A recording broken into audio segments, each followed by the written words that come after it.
9. Berpikir benar tentang orang lain. Assalamualaikum, halo teman-teman, saya Vida dari Vida Bacain Buku. Kali ini saya akan melanjutkan lagi membacakan buku Berpikir dan Berjiwa Besar, The Magic of Thinking Big oleh David J. Schwartz. Dan saat ini kita masuk ke bab 9, berpikir benar tentang orang lain. Mari kita mulai baca. Bismillahirrahmanirrahim. Lanjut ke bukunya. Inilah kaidah dasar untuk mendapatkan keberhasilan. Goreskanlah di dalam pikiran dan ingatlah. Kaidah tersebut adalah sukses bergantung pada dukungan orang lain. Satu-satunya penghalang di antara Anda dan apa yang Anda inginkan adalah dukungan dari orang lain. Lihat dengan cara ini. Seorang eksekutif bergantung pada orang lain untuk melaksanakan instruksinya. Jika mereka tidak mau mematuhinya, direktur pengelola akan memecat eksekutif bersangkutan, bukan karyawan-karyawannya. Seorang wiraniaga bergantung pada orang lain untuk membeli produknya. Jika mereka tidak membelinya, wiraniaga tadi gagal. Begitu pula seorang mahasiswa di perguruan tinggi bergantung kepada profesor untuk melanjutkan program pendidikannya. Seorang politikus bergantung pada pemberi suara untuk memilihnya. Seorang penulis bergantung kepada orang lain untuk membaca apa yang ia tulis. Tokoh-tokoh berangkai menjadi tokoh berangkai menjadi tokoh karena karyawan menerima kepemimpinannya dan konsumen menerima program seni dagangnya. Ada masa di dalam sejarah ketika orang dapat memperoleh jabatan pemimpin melalui kekuatan dan mempertahankannya dengan kekuatan dan atau ancaman kekuatan. Pada masa itu, seseorang boleh memilih bekerja sama dengan si pemimpin atau menanggung risiko kehilangan segalanya, atau menanggung risiko kehilangan kepalanya. Akan tetapi sekarang ini ingatlah bahwa orang menyokong Anda secara sukarela dan ia tidak menyokong Anda sama sekali.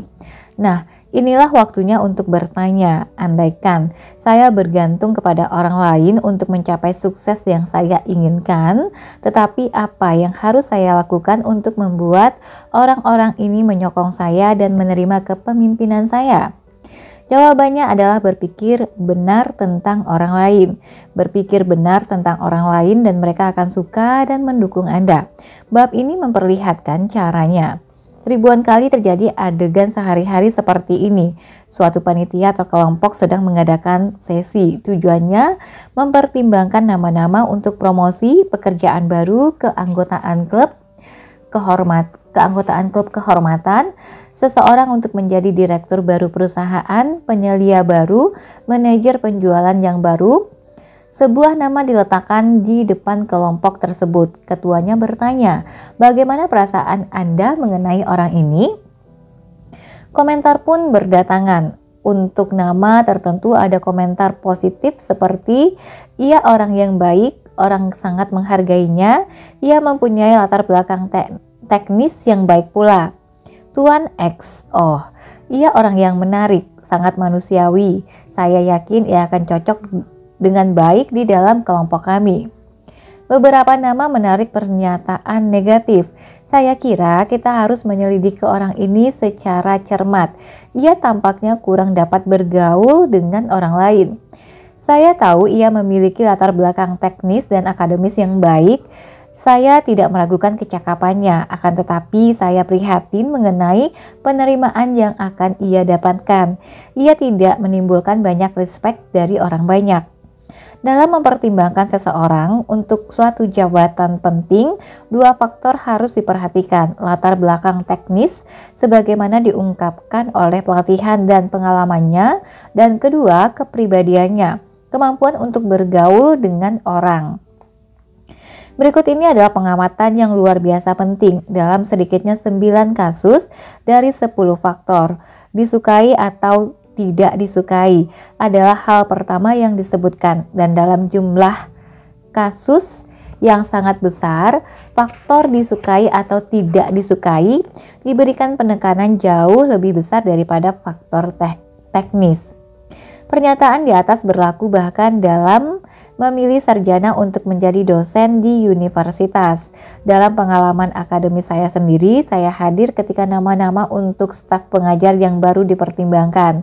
Ketika sebuah nama disebutkan, kelompok akan menimbang secara paling cermat pikiran seperti apakah ia akan cocok dengan yang lain? Apakah mahasiswa akan menyukainya? Apakah ia akan bekerja sama dengan orang lain di dalam staf? Tidak adil, tidak akademis, tidak juga.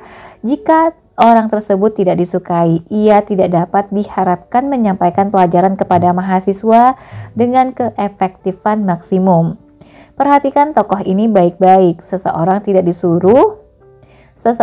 ditarik ke pekerjaan tingkat yang lebih tinggi. Ia diangkat. Dewasa ini tak seorang pun mempunyai waktu atau kesabaran untuk menarik orang lain ke atas tangga keberhasilan jenjang demi jenjang. Individu dipilih yang riwayat pekerjaannya membuatnya menonjol dibandingkan yang lain. Kita diangkat ke tingkat yang lebih tinggi oleh orang yang mengenal kita sebagai individu yang menyenangkan dan menarik. Setiap teman yang Anda dapatkan mengangkat Anda satu langkah lebih tinggi, dan menjadi disukai membuat Anda lebih ringan untuk diangkat. Orang sukses mengikuti rencana untuk menyukai orang. Bagaimana dengan Anda? Orang yang mencapai puncak tidak mendiskusikan teknik mereka untuk berpikir benar terhadap orang lain. Akan tetapi mereka akan heran betapa banyak orang yang benar-benar besar mempunyai rencana yang jelas, pasti bahkan tertulis untuk menyukai orang lain. Pertimbangkan satu kasus lagi seperti yang dilaporkan oleh Jack Anderson, mitra junior dari Drew Pearson, seorang kolumnis yang terkenal dengan ketepatan fakta yang ia nyatakan. Anderson melaporkan belum lama ini bahwa orang Texas, Lyndon Johnson, yang mungkin merupakan senator paling berpengaruh sejak Perang Dunia II, menyimpan sebuah daftar yang terdiri atas 10 aturan di dalam laci meja kerjanya untuk membuat orang menyukai Anda. Dan dari apa yang dicatat oleh Anderson, Senator Johnson tidak hanya meletakkan aturan ini di laci mejanya dan melupakannya. Dari cap jempol pada daftar itu, jelas bahwa senator sering membacanya. Aturan tersebut bagus sekali. Inilah daftar tersebut yang dikutip secara langsung. 1. Belajarlah mengingat nama. Ketidakefisienan pada titik ini mungkin menunjukkan bahwa perhatian Anda kurang. 2. Jadilah orang yang menyenangkan sehingga Anda tidak menjadi kaku. Jadilah orang yang luwes. 3. Miliki sikap santai dan rileks sehingga Anda tidak mudah terganggu. 4. Jangan congkak. Hindari kesan bahwa Anda sok tahu. 5. Kembangkan sifat menarik sehingga orang akan mendapatkan sesuatu yang bernilai dari pergaulan mereka dengan Anda. 6. Usahakan mendapatkan unsur kasar di dalam kepribadian Anda, bahkan unsur yang mungkin tidak Anda sadari. 7. Berusahalah secara tulus untuk memperbaiki setiap kesalahpahaman yang pernah Anda alami atau sedang alami. Buanglah keluhan Anda. 8. Biasakanlah menyukai orang hingga Anda belajar melakukannya secara sungguh-sungguh. 9. Jangan pernah melewatkan kesempatan mengatakan selamat atas prestasi siapapun atau menyatakan simpati akan penderitaan atau kekecewaan. 10. Berikan kekuatan spiritual kepada orang dan mereka akan memberikan kasih yang tulus kepada Anda. Orang besar, mereka yang memimpin dalam politik, industri, seni, sains, semuanya ramah dan manusiawi. Mereka berspesialisasi agar disukai. Akan tetapi, jangan coba membeli persahabatan. Persahabatan bukan untuk dijual. Memberikan hadiah adalah kebiasaan yang baik jika hadiah itu didukung dengan ketulusan murni. Kesukaan memberi dan kesukaan akan orang kepada siapa hadiah tersebut diberikan. Akan tetapi tanpa ketulusan sejati, hadiah itu sering dianggap tidak lebih sebagai suap. Lanjut, tahun lalu, hanya beberapa hari menjelang Natal, saya berada di kantor ketua sebuah perusahaan angkutan truk ukuran menengah. Tepat ketika saya baru saja akan pergi, masuklah seorang pengantar barang yang membawa hadiah berupa minuman dari perusahaan ban lokal. Teman saya jelas gusar dan dengan suara dingin meminta orang tersebut mengembalikan hadiah tadi kepada pengirimnya. Sesudah pembawa hadiah tadi pergi, teman saya menjelaskan kepada saya, "Jangan salah paham, saya suka memberi hadiah dan suka menerimanya."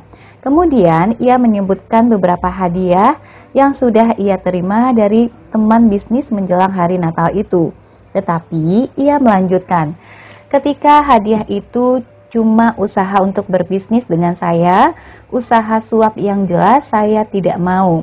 Saya berhenti berbisnis dengan perusahaan ban tersebut 3 bulan yang lalu karena saya tidak suka cara mereka. Akan tetapi, wiraniaga mereka terus menghubungi saya. Apa yang membuat saya marah?" Ia melanjutkan, "Minggu lalu, wiraniaga yang kurang ajar itu datang ke sini dan berani-beraninya mengatakan, 'Saya ingin kembali berbisnis dengan Anda. Saya akan katakan kepada Sinterklas agar berbaik hati, khususnya kepada Anda tahun ini. Jika saya tidak mengembalikan minuman itu, hal pertama yang akan dikatakan orang itu kali berikutnya ia menghubungi saya adalah, 'Saya yakin Anda menikmati hadiah Natal kami, bukan begitu?' Persahabatan tidak dapat dibeli. Ketika kita berusaha melakukannya, kita rugi dengan 2 cara. 1. Kita memboroskan uang. 2. Kita menghina orang yang dituju. Lanjut, ambil inisiatif dalam membina persahabatan. Pemimpin selalu melakukannya.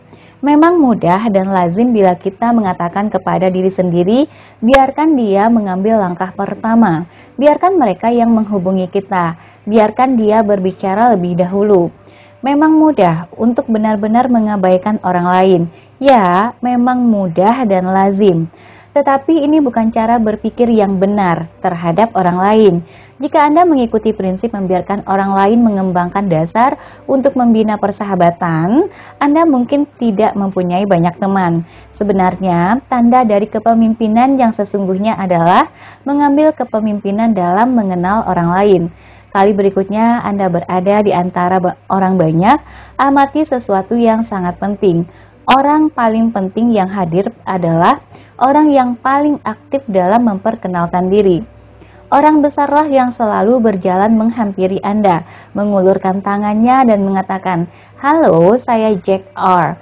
Cerna pengamatan ini sejenak dan Anda akan menemukan alasan mengapa orang ini penting adalah karena ia mengambil inisiatif dalam mengembangkan persahabatan.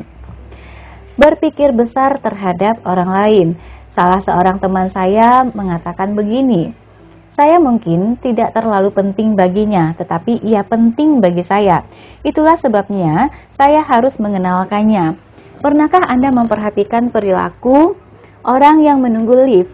Jika mereka sendirian, kebanyakan orang tidak pernah mengucapkan sepatah kata pun kepada orang yang berdiri di dekat mereka. Suatu hari, saya memutuskan untuk melakukan eksperimen kecil-kecilan. Saya berusaha mengatakan sesuatu kepada orang asing yang sedang menunggu lift, seperti yang saya lakukan. Saya membuat catatan tentang reaksi setiap orang asing pada 25 kesempatan yang berurutan. Tiap kali saya mendapat tanggapan yang positif dan ramah. Memang berbicara dengan orang asing mungkin tidak begitu mudah, tetapi meskipun begitu kebanyakan orang menyukainya. Dan inilah imbalannya. Ketika Anda memberikan komentar yang menyenangkan kepada orang asing, Anda membuatnya merasa satu tingkat lebih baik. Ini membuat Anda merasa lebih baik dan membantu Anda rileks. Setiap kali Anda mengatakan sesuatu yang menyenangkan kepada orang lain, Anda membuat senang diri Anda sendiri. Ini seperti menghangatkan mobil Anda pada pagi yang dingin. Inilah 6 cara untuk mendapatkan teman dengan mengambil inisiatif. 1. Perkenalkan diri Anda kepada orang lain pada setiap kesempatan yang muncul. di pesta pertemuan, di pesawat terbang, di tempat kerja, di mana saja. 2. Pastikan orang yang Anda ajak berkenalan mendengar nama Anda dengan jelas. 3. Pastikan Anda dapat mengucapkan namanya sama seperti caranya mengucapkannya. 4. Tuliskan namanya dan pastikan Anda mengerjakannya dengan benar. Orang paling teliti mengenai ejaan tepat nama mereka sendiri. Jika mungkin, dapatkan alamatnya dan nomor teleponnya juga. 5. Kirim surat pribadi atau telepon teman baru yang Anda rasa Anda ingin kenal lebih baik.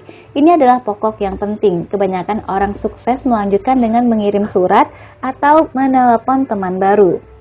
Dan 6.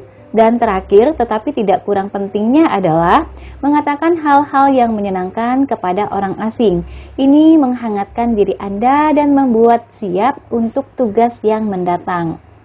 Penerapan keenam prinsip ini sebenarnya adalah berpikir benar mengenai orang lain. Dan tentu saja ini bukan cara orang biasa berpikir. Orang biasa tidak pernah mengambil inisiatif untuk memperkenalkan diri. Ia menunggu orang lain mengambil langkah pertama. Ambillah inisiatif, jadilah seperti orang yang berhasil. Keluarlah dan temui orang banyak. Jangan malu-malu, jangan takut menjadi aneh. Cari tahu siapa orang lain adanya dan pastikan ia mengetahui siapa Anda. Belum lama ini saya bersama seorang kolega diminta untuk mewawancarai seorang pelamar untuk pekerjaan penjualan. Kami merasa si pelamar yang kita sebut saja Ted mempunyai beberapa sifat yang baik. Ia sangat pandai, penampilannya baik, dan tampaknya mempunyai banyak ambisi. Akan tetapi, kami menemukan sesuatu yang memaksa kami menolaknya, setidaknya untuk sementara waktu. Kekurangan Ted yang besar adalah ini. Ia mengharapkan kesempurnaan pada orang lain. Ia jengkel dengan banyak hal kecil, seperti kesalahan gramatika, orang yang menjatuhkan abu dari rokok mereka, orang yang mempunyai selera buruk dalam berpakaian, dan sebagainya. Ted terkejut mengetahui fakta ini mengenai dirinya. Akan tetapi, ia ingin sekali mendapatkan promosi, dan ia bertanya, apakah ada yang dapat kami katakan kepadanya untuk membantu mengatasi kelemahan ini? Kami berikan 3 saran. 1. Terima kenyataan bahwa tidak ada orang yang sempurna. Sebagian orang lebih mendekati sempurna dibandingkan yang lain, tetapi tidak ada orang yang sama sekali sempurna. Sifat manusia yang paling manusiawi adalah manusia membuat kesalahan, segala macam kesalahan. 2. Terima kenyataan bahwa orang lain mempunyai hak untuk berbeda. Jangan pernah tidak menyukai orang karena kebiasaan mereka berbeda dengan kebiasaan Anda, atau karena mereka lebih menyukai pakaian, agama, partai politik, atau mobil yang berbeda. Anda tidak perlu menyetujui apa yang dilakukan orang lain, tetapi Anda tidak boleh membencinya karena melakukan hal itu. Belum lama ini, saya bersama seorang kolega. 3. Jangan menjadi pembuat pembaruan. Masukkan sedikit lebih banyak. Hidup dan biarkan hidup ke dalam filosofi Anda. Kebanyakan orang sangat tidak suka dikatakan Anda salah. Anda berhak atas opini Anda sendiri, tetapi kadang lebih baik menyimpannya sendiri. Lihat, beberapa tokoh yang paling sukses di televisi sekarang ini. Orang tertarik kepada mereka karena mereka peramah, toleran, dan bersahabat. Ted secara cermat menerapkan saran di atas. Beberapa bulan kemudian, ia memiliki pandangan yang segar.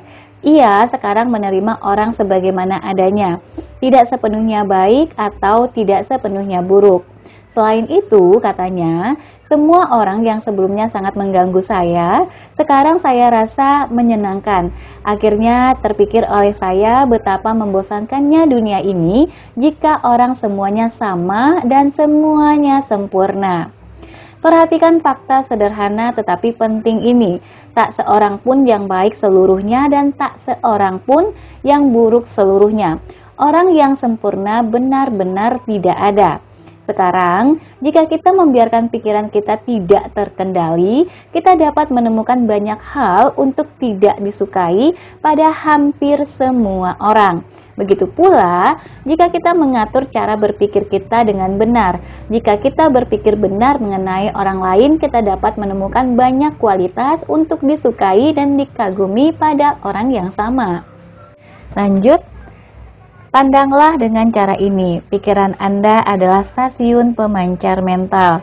Sistem siaran ini menyampaikan pesan kepada Anda dengan dua saluran yang sama kuatnya, saluran P positif dan saluran N negatif. Mari kita lihat bagaimana sistem siaran Anda bekerja. Andaikan saja hari ini atasan Anda, kita sebut saja Tuan Jacobs, memanggil Anda ke kantornya dan meninjau pekerjaan Anda bersama Anda. Ia memuji kemajuan Anda, tetapi juga memberikan beberapa saran spesifik tentang bagaimana Anda dapat mengerjakannya dengan lebih baik. Malam ini, wajar saja jika Anda mengingat insiden tersebut dan memikirkannya. Jika Anda menyetel saluran N, penyiarnya akan mengatakan sesuatu seperti ini. Hati-hati, Jacobs tidak berpihak kepada Anda. Anda tidak memerlukan nasihatnya sama sekali. Ingat, apa yang Joe katakan tentang Jacobs? Ia benar, Jacobs ingin menggilas Anda seperti yang ia lakukan terhadap Joe. Lain kali ia memanggil Anda ke kantornya, lawanlah. Lebih baik lagi, jangan menunggu, masuklah besok dan tanyakan kepadanya apa maunya ia dengan kritik itu.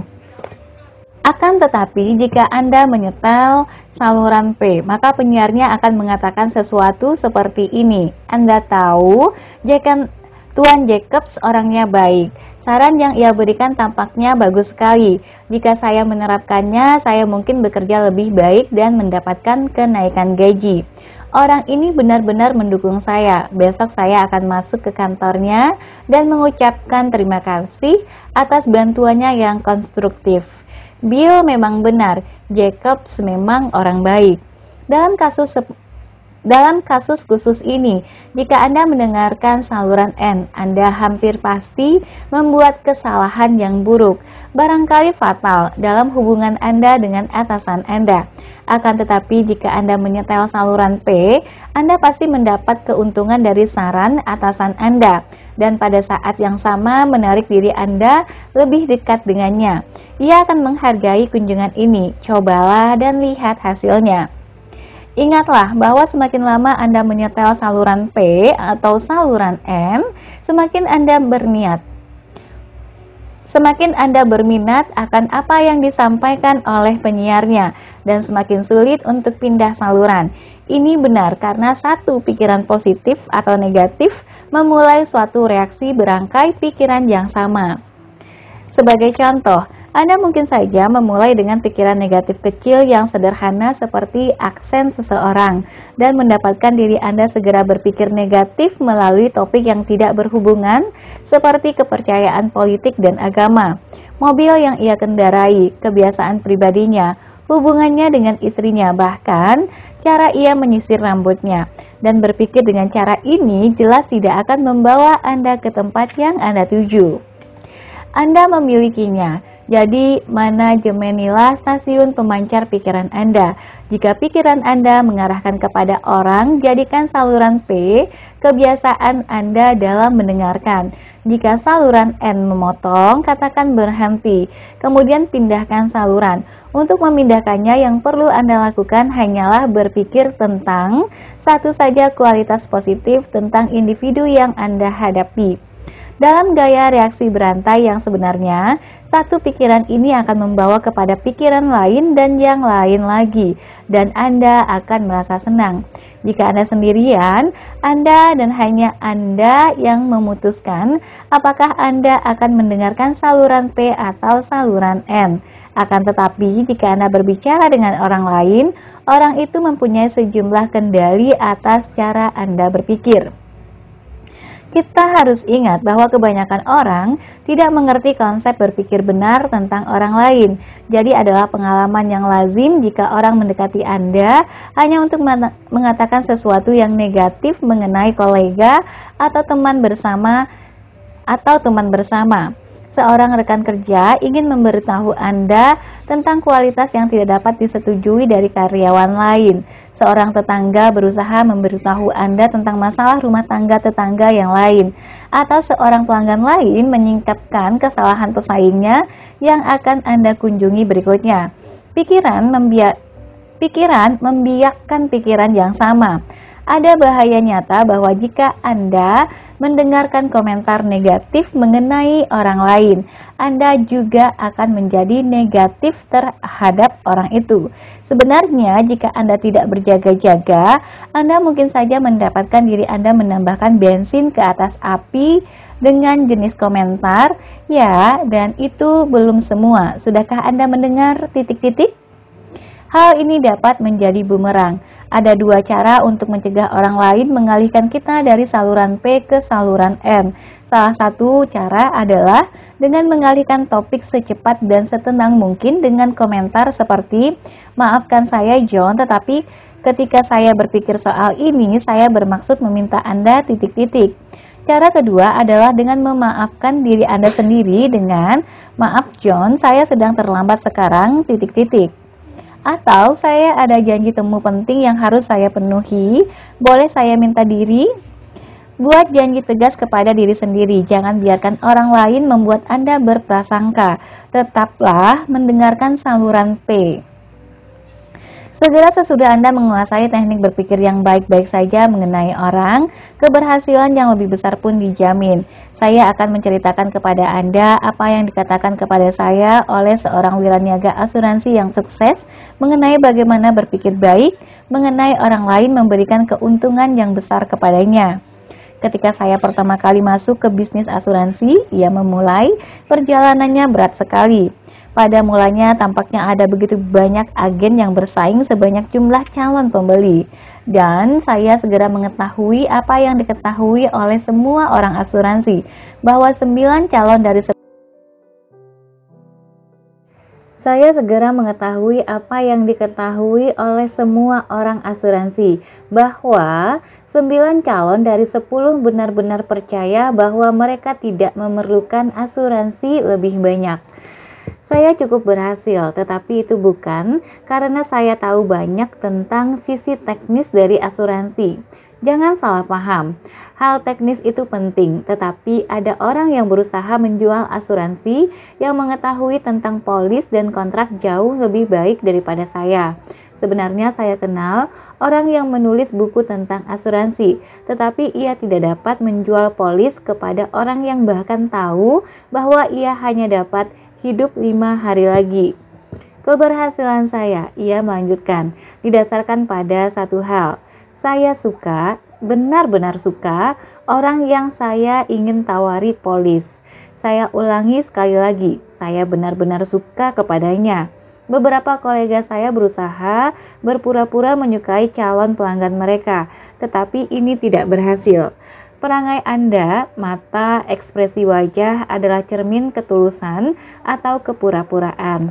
Sekarang ketika saya mengumpulkan informasi mengenai seorang calon pelanggan, saya melakukan apa yang dilakukan oleh setiap agen lain. Saya mendapatkan usianya, di mana ia bekerja, berapa banyak penghasilannya, berapa banyak anak yang ia punyai, dan seterusnya. Tetapi saya juga mendapatkan sesuatu yang lain yang kebanyakan tidak dipedulikan oleh wiraniaga lain, yaitu beberapa alasan kuat mengapa saya dapat menyukai calon pelanggan saya. Mungkin pekerjaannya akan memberikan alasan tersebut, atau barangkali saya dapat menemukannya di dalam riwayat kerja masa lalunya, tetapi saya menemukan beberapa alasan yang bagus untuk menyukainya. Kemudian, tiap kali perhatian saya difokuskan pada calon pelanggan tersebut, saya meninjau alasan mengapa saya menyukainya. Saya mengembangkan citra yang menyenangkan mengenai calon tersebut sebelum saya mengucapkan sepatah kata kepadanya mengenai asuransi. Teknik sederhana ini manjur karena saya menyukainya. Cepat atau lambat ia menyukai saya. Segera saja saya tidak lagi duduk berseberangan meja, tetapi kami berada pada sisi yang sama dan kami menyusun rencana asuransinya bersama-sama. Ia percaya akan penilaian saya karena saya temannya. Orang tidak selalu menerima saya begitu melihat saya, tetapi selama saya terus menyukai orang itu, ia akan berespons akhirnya, dan kami dapat mulai berbisnis. Baru saja 1 minggu yang lalu, teman saya melanjutkan. Saya mengunjungi calon pelanggan yang sulit untuk ketiga kalinya.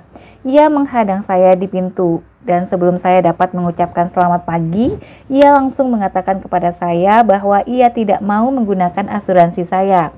Ia melanjutkan terus bahwa bahkan tidak berhenti untuk mengambil napas hingga ia selesai dengan "dan jangan pernah kembali lagi ke sini." Sesudah ia mengatakan itu, saya berdiri sambil menatap matanya selama kira-kira 5 detik dan kemudian berkata dengan lembut dan dengan tulus, "Karena saya memang serius. Tetapi, Tuan S, saya mengunjungi Anda malam ini sebagai teman. Kemarin ia membeli polis yang sangat besar. Salah seorang industrialis terbesar di dunia, memulai dari nol 21 tahun yang lalu. Sekarang ia menjual peralatan dengan nilai di atas 20 juta pound setiap tahun di Chicago saja." Orang ini menghubungkan banyak keberhasilannya dengan sikapnya terhadap pembeli, pelanggan. Katanya, harus diperlakukan seolah mereka tamu di rumah saya.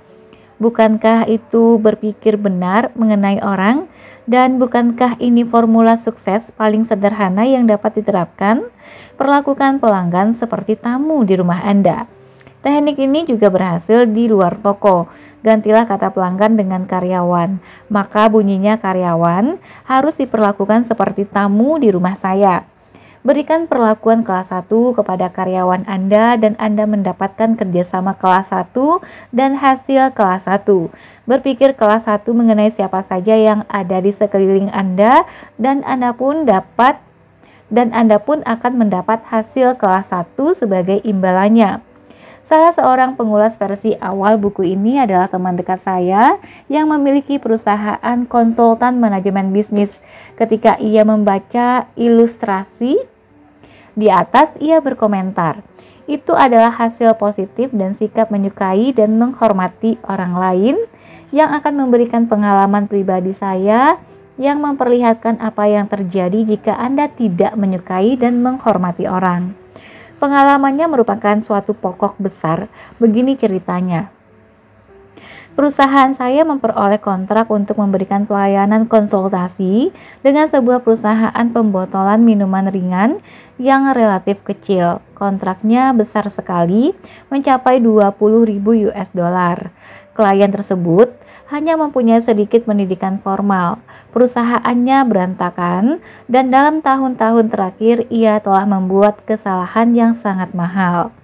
3 hari sesudah kami menerima kontraknya, saya bersama seorang kolega berkunjung ke pabrik ini yang ditempuh sekitar 45 menit dengan mobil dari kantor kami. Hingga hari ini, saya tidak tahu bagaimana dimulainya, tetapi kami mulai berbicara tentang kualitas negatif klien kami itu. Setelah kami menyadarinya, kami mengatakan bagaimana kebodohannya sendirilah yang menyebabkan kekacauan yang ia alami sekarang. Dan bukannya mendiskusikan bagaimana kami dapat memikirkan cara terbaik untuk mengadakan pendekatan untuk memecahkan masalahnya.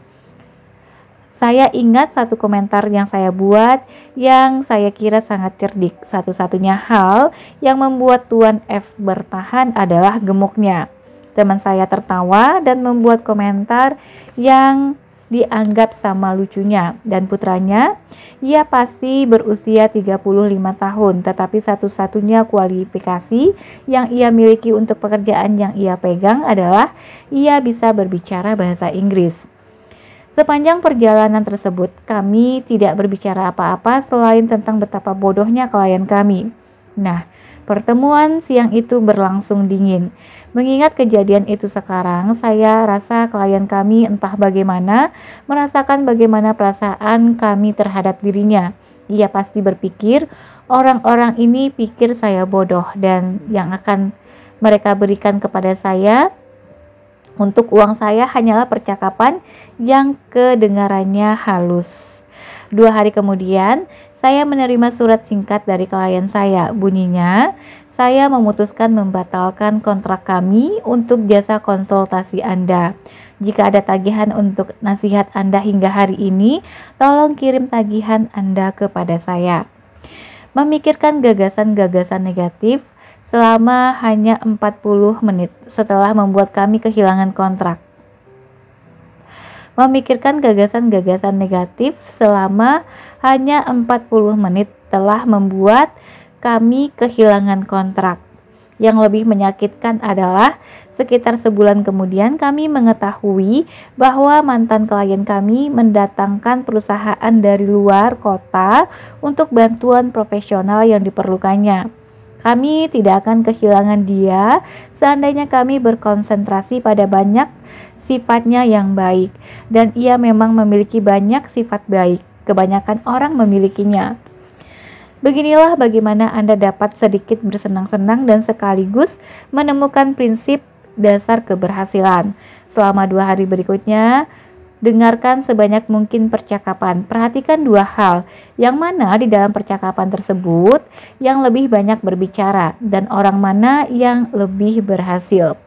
Ratusan dari eksperimen kecil saya dalam hal di atas mengungkapkan, orang yang paling banyak berbicara dan orang yang paling berhasil jarang merupakan orang yang sama.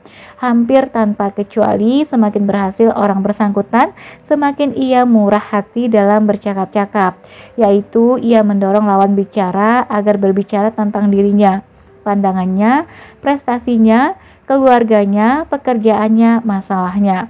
Kemurahan hati dalam bercakap-cakap melicinkan jalan menuju sukses dalam 2 cara.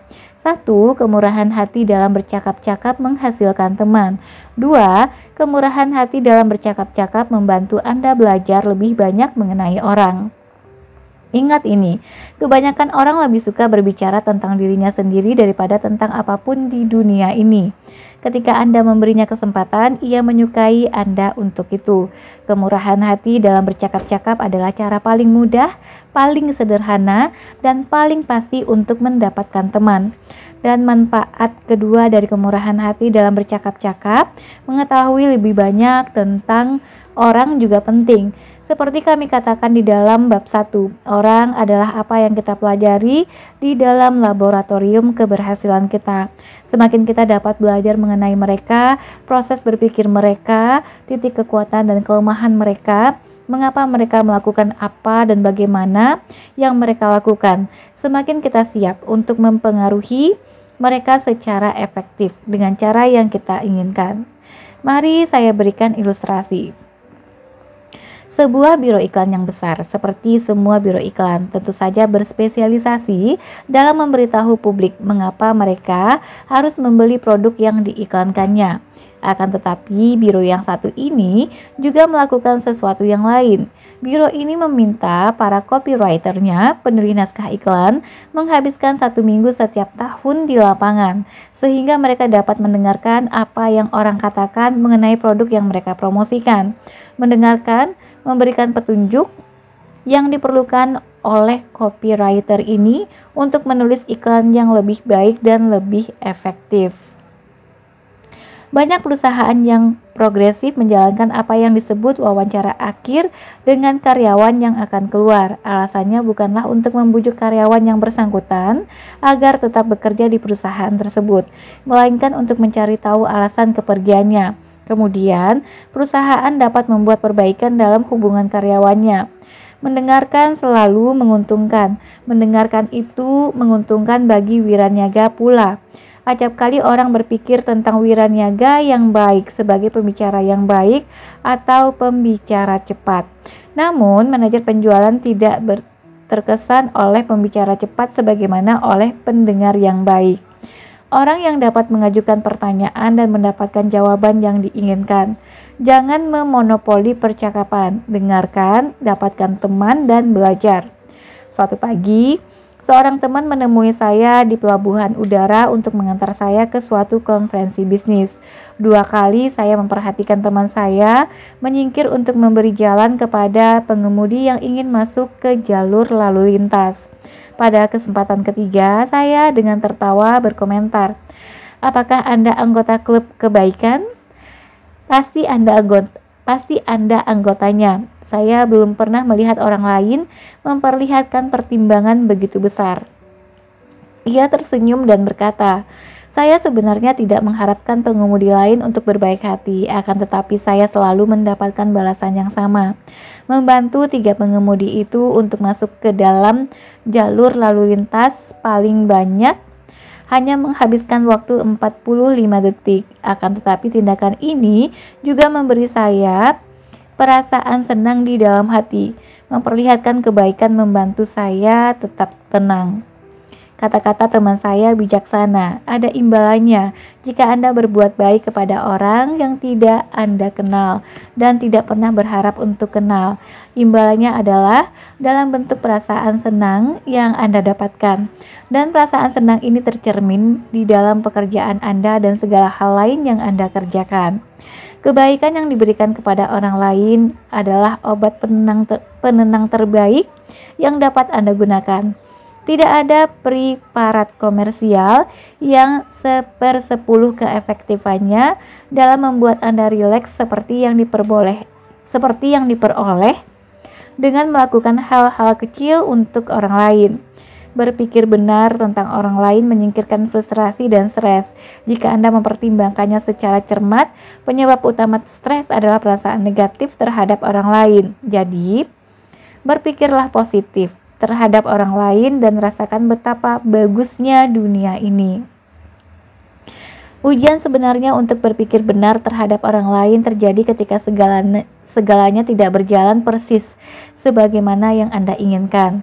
Bagaimana Anda berpikir ketika Anda tidak mendapatkan promosi atau ketika Anda gagal mendapatkan kedudukan di dalam klub di mana Anda menjadi anggotanya, atau ketika Anda dikritik karena pekerjaan yang sudah Anda selesaikan. Ingat ini, bagaimana Anda berpikir ketika Anda kalah, menentukan berapa lama kekalahan itu berlangsung sebelum Anda menang. Jawaban untuk berpikir benar terhadap orang lain ketika segalanya tampak menentang kita berasal dari Benjamin Verles, salah seorang tokoh paling terkemuka abad ini. Verles yang bangkit dari keadaan yang sangat sederhana hingga menjadi eksekutif tertinggi United States Steel Corporation mengatakan ini, dikutip dari majalah Life 15 Oktober 1956. Semua bergantung pada bagaimana Anda memandang segala sesuatunya. Sebagai contoh, saya tidak pernah mempunyai guru yang saya benci. Sudah barang tentu saya juga pernah dihukum seperti semua murid lain, tetapi saya selalu menganggap itu kesalahan saya sehingga hukuman itu diberikan. Saya juga menyukai semua bos saya. Saya selalu berusaha menyenangkannya dan mengerjakan lebih banyak daripada yang diharapkan jika saya memang mampu.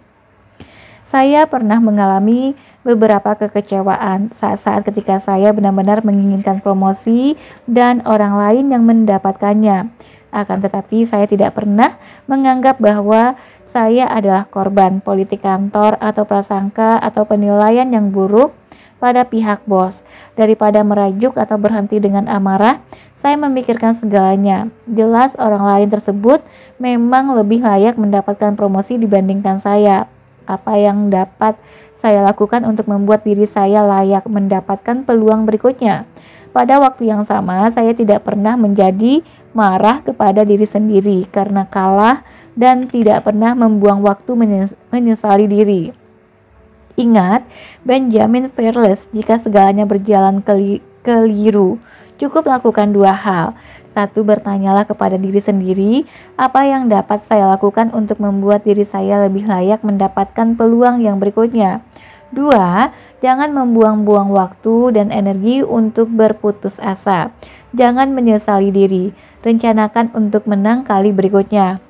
Terapkan prinsip-prinsip ini. 1. Jadikan diri Anda lebih ringan untuk diangkat. Jadilah orang yang menyenangkan. Biasakanlah menjadi jenis orang yang disukai orang lain. yang disukai orang. Ini membuat Anda dapat dukungan dan memberi bahan bakar ke dalam program pengembangan keberhasilan Anda. 2. Ambil inisiatif dalam membina persahabatan. Perkenalkan diri Anda kepada orang lain pada setiap kesempatan. Pastikan Anda mendapatkan nama orang bersangkutan dengan benar dan sama pastinya ia melakukan hal yang sama. Kirimkan surat pribadi kepada teman baru yang Anda ingin kenal lebih baik. 3. Terima perbedaan dan keterbatasan manusia. Jangan mengharapkan semua orang sempurna. Ingat, orang lain mempunyai hak untuk berbeda dan jangan menjadi orang yang ingin mengubah sifat orang lain. 4. Setel saluran P, stasiun pikiran yang baik. Temukan kualitas untuk disukai dan dikagumi pada diri seseorang, bukan hal-hal yang tidak disukai, dan jangan biarkan orang membuat pikiran Anda berprasangka tentang orang ketiga. Berpikirlah positif terhadap orang lain dan dapatkan hasil yang positif. 5. Praktekkan kemurahan hati dalam bercakap-cakap. Jadilah orang yang sukses. Dorong orang lain untuk berbicara. Biarkan ia berbicara kepada Anda tentang pandangannya, opininya, prestasinya. 6. Praktekkan kebaikan hati selalu. Ini membuat orang lain merasa lebih baik. Ini membuat Anda juga merasa lebih baik. 7. Jangan menyalahkan orang lain jika Anda mengalami kemunduran. Ingat, bagaimana Anda berpikir ketika Anda kalah menentukan berapa lama kekalahan itu berlangsung sebelum Anda menang. Oke teman-teman, sampai di sini dulu untuk bab 9. Nanti kita akan ketemu lagi di bab 10. Dapatkan kebiasaan bertindak. Terima kasih sudah mendengarkan sampai akhir. Semoga yang dibacakan bermanfaat. Dan terima kasih juga untuk teman-teman yang sudah mau membantu saya dengan subscribe channel ini, juga like, komen, dan membagikannya. Semoga menjadi amal ibadah dan jariah untuk kita semua. Amin, amin ya robbal alamin. Sampai jumpa. Assalamualaikum warahmatullahi wabarakatuh.